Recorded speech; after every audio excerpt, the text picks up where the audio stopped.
नमस्कार, आप देख रहे हैं खबर आलोक। मैं हूं आपके साथ नबीला काजी। केंद्र और राज्य सरकार मिलकर नक्सलवाद के सफाई के लिए एंटी नक्सल ऑपरेशन कर रही है।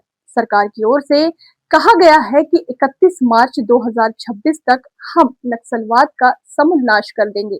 तय वक्त के भीतर नक्सलियों के खात्मे के लिए फोर्स जंगलों में दिन रात सर्चिंग अभियान चला रही है। दशकों से नक्सलवाद के चलते बस्तर के सभी जिले विकास से अछूत रहे हैं।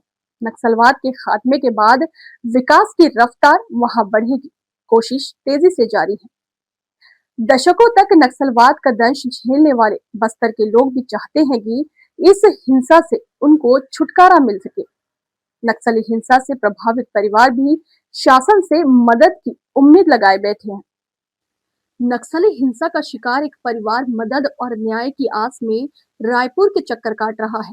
पीड़ित परिवार का आरोप है कि उसको अभी तक कोई मदद नहीं मिली है, जबकि शासन की ओर से दावा किया गया था कि नक्सली हिंसा के पीड़ितों का पुनर्वास कराया जाएगा। पीड़ित परिवार का कहना है कि शासन के सभी दावे फेल साबित हुए हैं, जिसके बाद वे थक हार कर यहाँ पर न्याय के लिए पहुंचा है।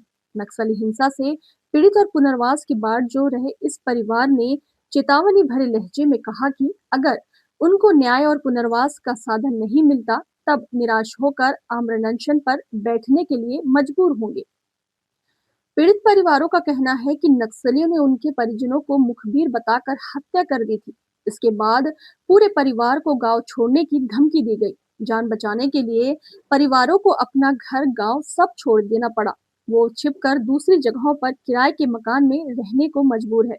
पीड़ित परिवार का कहना है कि उनको पुनर्वास सुविधा का लाभ मिलना चाहिए।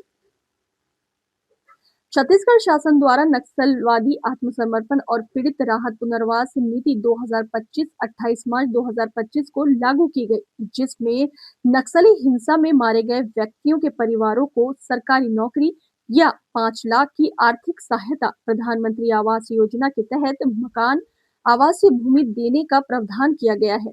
लेकिन पीड़ितों का आरोप है कि नीति लागू हुए कई महीने बीत जाने के बावजूद उनको आज तक कोई ठोस लाभ नहीं मिला है।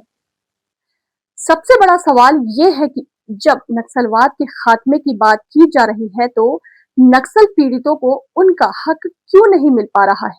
क्या सरकार की पुनर्वास नीति सिर्फ कागजों तक सीमित है? इस सवाल का जवाब सभी नक्सली पीड़ित परिवार अब मांग रहे हैं।